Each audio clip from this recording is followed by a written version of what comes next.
It's New Thought Tuesdays with Rich Smith and Dean Regan. Howdy, gang. Welcome, Hey, welcome, welcome. How are you, Richard? hi, pretty good, doing great. How Good, about good, you? good. So, are you feeling any opposition these days? No, nothing No, like that. good, excellent. Any anger? No anger. Have you ever felt opposition or anger in your life? Sometimes. Sometimes. Great. Well, it's a start anyway. We're going to be talking to those people and about that idea of opposition and anger, and how we can use it in our best best life. So this Yeah, idea of opposition, we're talking about turning conflict into clarity, and we're giving you kind of a guide to what to do when there's opposition, and perhaps there are people that are having a sense of opposition, as it is a new political season here in the United States of America. Um, and so that's one of the things we're going to be talking about: what to do when there's a sense of opposition that's before you, how to be and how to take a look at it using new thought, ancient wisdom principles. Ain't that right? yep, exactly. And so, I often use my metaphor, the infinite filmmaker, creating the movie of your life. And, conflict, this opposition that you have in your life, it's not a mistake. It's part of the plot, as I call the plot of your movie called Life, that's designed to help you uncover, deeper truths about yourself, about the work you're doing, about the people around you. And so it's all about truth, seeking truth. And the opposition comes when you think of it as like a plot twist that propels the characters forward. And so, plot of the plot twist in your movie called Life is the opposition. So, anyway, so what do you do with that? And And that's what we're what going would to a talk movie about today on New what Thought would a Tuesday. movie be like, Rich, without a plot twist? I mean, sometimes the plot twists, being welcome twists or not welcome twists, can be some of the most rich aspects of life. And that's sometimes, but what we're talking about today is when we have a sense that those plot twists, or in my metaphor, that idea that we're living in concert with life, the idea that there are some dissonant notes, there's some discord that we can either resolve or truly grow to appreciate. Yeah. So that's what we're doing today on New Thought Tuesdays. So, so that dissonant note, that dissonant note I was talking about in this, your symphony of life, as I like to call it, when we embrace it, these oppositions, Mm. this that can sometimes bring up negative feelings and emotions, when we embrace them in a certain way, we can create a sense of harmony, even, as I said just earlier, when we're not resolving the note and going into a very pretty sound, even when we recognize that, aha, there's this is bringing some dissonant into my experience, that is bringing some richness into my experience of life. Yeah. So instead of, resisting this opposition, ask yourself, what is the situation here to teach me? How can I use this moment in time in my movie called Life to write a better scene in this movie? Yeah. And so, you always say, what do you say all the time? How's this happening for me? There you go. How is this happening for me? So you look at the opposition, things that come up in your life that may seem like they're pushing you back. You always, I've heard the expression many times, and I use it myself: one step forward, two steps back. And so, that could be, you could look at that as opposition. These things are opposing me. These things are out here to get me, are here to, to get me, to bring me back. The universe is against me. When in reality, the universe is for you all the time. Even these things that come up that are oppositions to your growth are there so that you can grow into your greatest self. And so it's all a gift. You got to look at life as all these things, the good and the not so good, as gifts in your life. And it's, it comes to you through divine grace. This is all divine. Everything unfolding in your life is divine. It's the infinite filmmaker, the creator of your life, creating perfection in your life through trial and error, you know? Anyways, I could go on, but Well, take a look at the idea of, well, like Ernest Holmes is a New Thought leader. Ernest Holmes, Dr. Holmes said that anger is rooted in a belief in separation, that we're disconnected from our source, our source of love. Einstein's theories also, when you talk about quantum physics and in that realm of science, was talking about you basically have an opportunity to decide, is the universe a friendly place to live in, or is it a not friendly place to live in? And there's only one answer. You get to choose which you sense, and you get to go in that direction. Now, if the universe is an unfriendly place, that's going to create a lot of unfriendly experiences for you. And you're welcome to have that. That's completely within our choice.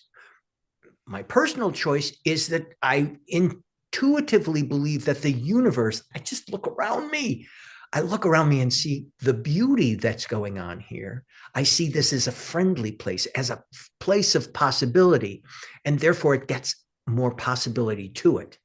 If you have that sense of anger, like I was saying that Holmes was talking about, anger is a belief that you're separate, like separates you from that love that is your source. If that anger arises, we talk about just asking yourself to pause and to say a quiet little personal affirmation to the effect of, I am connected in love. I release all resistance. Now, if anyone here has ever been angry before, authentically, legitimately, vehemently angry, you can probably identify that going to that thought authentically, that I am connected to love and I release all resistance, is going to require a lot of faith, a lot of practicing the ability to switch, to acknowledge from that belief in separation to a belief in connection and divine love. And that's what we talk about in the inner circle. We talk about how to go deeper into these ideas and how to actually use them to do practical things in your experience to bring your highest and best life into your experience. And so if you want to be a part of the inner circle, I'll just give our inner circle pitch. It's a membership opportunity. You can go to newthoughttuesdays.com and click on a link. You can either get a link that will remind you by email of how to join us, or a link that'll put you in contact with Rich about interviewing to become a member of the inner circle, which we would love to have you in. So that's what we're going to be doing when we finish with these social media remarks today. So you're talking about anger. Yes. Okay, so how do you release the anger? Okay, you said it's faith. You build your faith, and you have faith in something. What do you have faith in? You know what I'm saying? It's like, I know there's a lot of my clients out there, they're just learning about spirit and how to connect and how we're one with this divine presence. It's working in and as and through us.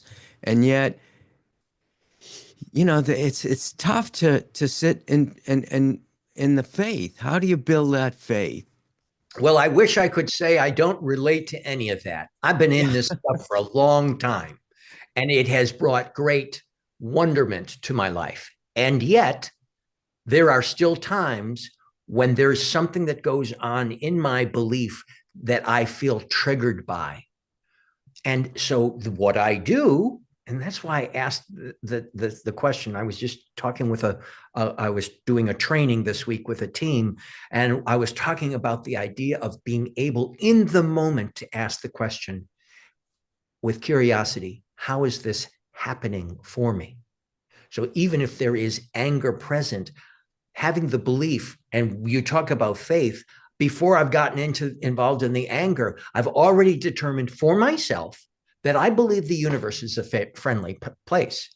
and that good things are unfolding for me right here and right now and always.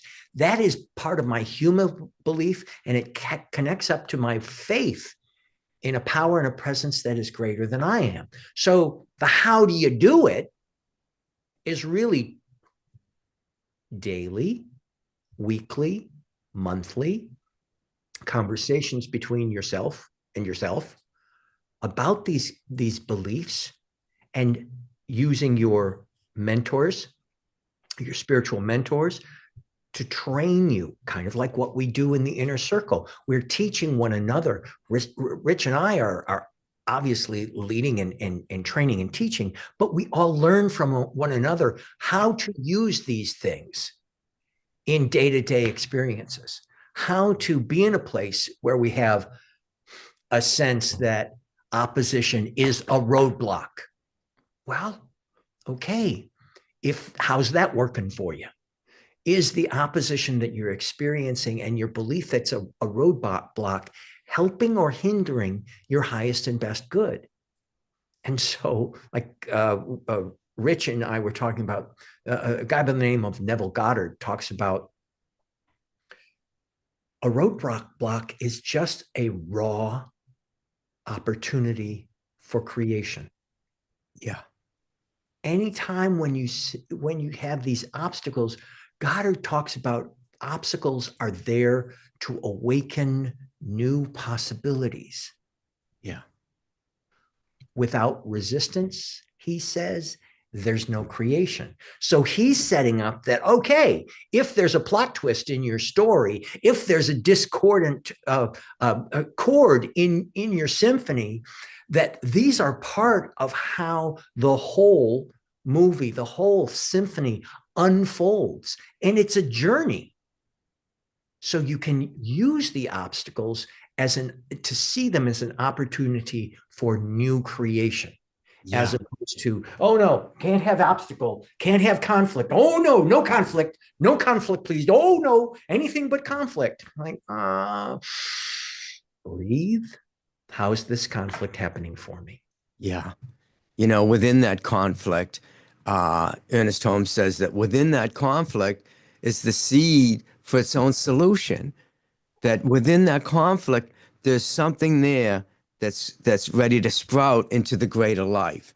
You know, and when we align with spirit, we open ourselves to the infinite, unlimited possibilities for resolution and growth. You know, whenever I have a challenge like that, I just go right into prayer.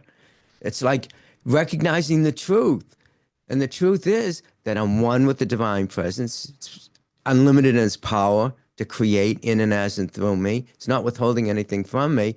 And through that prayer, you know, the 5-step process that we use, I connect deeper with spirit. And when you connect with spirit, you're connecting with everything in the universe. And those obstacles, those things that you seem to be opposing you, just go away. They just disappear. They're gone, you know? It's like what you think about, what we talk about in New Thought Tuesdays. What you think about, you create, you bring about in your What you life. think about, you bring about. And so, and so to me, the everything is like an illusion. Your life is an illusion. This movie of your life is an illusion. It's not real because it's like a mirage in the desert. You can just see right through it. And so if you're looking at this thing that's opposing you and you're staring a face, you know, straight in the face, it's going to get stronger and bigger and more powerful. And yet, when you just deny it and you go to the truth that this thing that seems to be opposing me, it's just an illusion. And in my own mind, I know that there's one power, one presence, one life. That life is the life of God. That life is perfect. That life is my life now. All of a sudden, that thing will just disappear. It has nothing to hold it into form. You know, they say, Ernest Holmes teaches that form is mind and action. And so we are creating the form of our life, the story of our life, the movie of our life every time we think a thought, whatever we focus our attention on. And so to me, that's what it's all about. It's going within, recognizing that you're one with this divine presence, not withholding anything from me. And so, and that thing just does it miraculously, disappears. It goes away, just goes away. There's one thing that I'd like to add to that, Rich, and it's for those people who are hearing the denial as, I'll just say it's not there. I don't believe in spooks. I don't believe in spooks. I don't believe. Well, actually, the Cowardly Lion says I do believe in spooks. I do believe in spooks. A whole other story. But the denial is really being authentically aware that what is appearing before you has no power over you. Yeah. Authentically having the feeling tone and the emotions that go with it, to recognize that that thing that seems so compelling, seems so frightening, seems so real, is indeed an illusion of separation. And I deny that it has power. Yeah. Deny that it has existence as well. But so it's not a, I'll just say it's not there. I'll just say it's not there. That's not a denial. That's actually a spiritual bypass, but we'll talk about that another time. So these things that you deny, these aspects, these feelings that you become aware of in authentic response to your opposition, you then start folding in these ideas of, how is this happening for me? The universe is a friendly place. What is it that I divinely desire right now?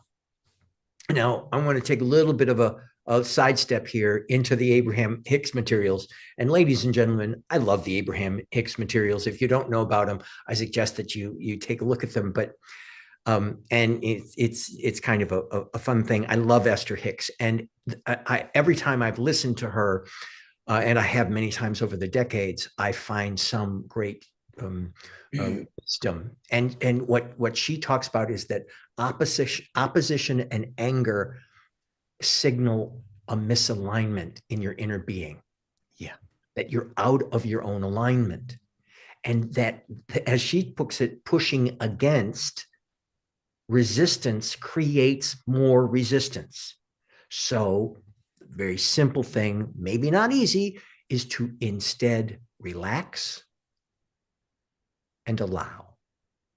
Easier said than done when that metaphorical saber-toothed tiger is staring you down the face. But that is the direction that we go into, that sense of being able to be in alignment, to relax and allow, and shifting your focus into, she talks about, okay, what can I appreciate right now in this moment? Yeah. Shifting your focus, you shift your energy too towards the higher truth. You know, change your thinking, and then change your life. And change your world. And change your world. And by consciously shifting your energy, not just your thoughts, but the energy around it, and then you focus on the love, the peace, and the possibility, the infinite possibilities that are available for you, you can align with that creative power of the universe. It's unlimited. There's no limit. It's like the same power that creates an oak tree out of an acorn. There's a power there that holds the universe together in perfect order. And you can connect with that and use it to be able to create the life you desire to be living when you align with it. You know, I often say in my Infinite Filmmaker teachings, you know, imagine that you're stepping out of the role of a reactive character. And then you step into the role of the co-director of your life. You're not reacting to anything. You're co-directing using the same power and presence that created the universe and everything in it. You're co-directing the movie of your life. And when you align with this energy, your soul's higher purpose, it's revealed to you. It has to be, because that's the creative power of the universe wanting to work in and as and through you to create the movie of your life that's perfect, whole, and complete. Anyways, I get going on this, but you know, you can do that using affirmations and visualizations and gratitude. Shift your energy and align with the higher truth of love and harmony, even in the midst of this opposition that's going on. And when you were talking about that, you go into prayer, the very first line of your prayer, which was something to the effect of, I am one with the infinite love of life, that's just an affirmation. You don't even go into a prayer. If an affirmation is easier for you to just recognize, I authentically know, feel, sense, and know that I am one with the infinite unfolding and the power of life. Or you can meditate, or any number of things that you can do. I love the metaphor that you've got about being a director of your life, co-directing, as opposed to co-directing, as opposed to reacting. But is it not time for us to go into the inner circle, Richard? I don't know. You're keeping track of the I time. am keeping track. We are over. We are over. We're going to go into the inner circle right now. And again, if you'd like to be a member of our inner circle membership, go to www.newthoughttuesdays.com and you'll be able to get some information about how you can become a member and talk to Richard about that. All right. Yeah. So here we are. So we will see you next Tuesday. I feel no opposition. And if there is opposition, I recognize it's part of my experience. There you go. No anger. So we'll see you next time. Let's go into the inner circle. And I'm in line with my highest good. You all are. We are. I know that.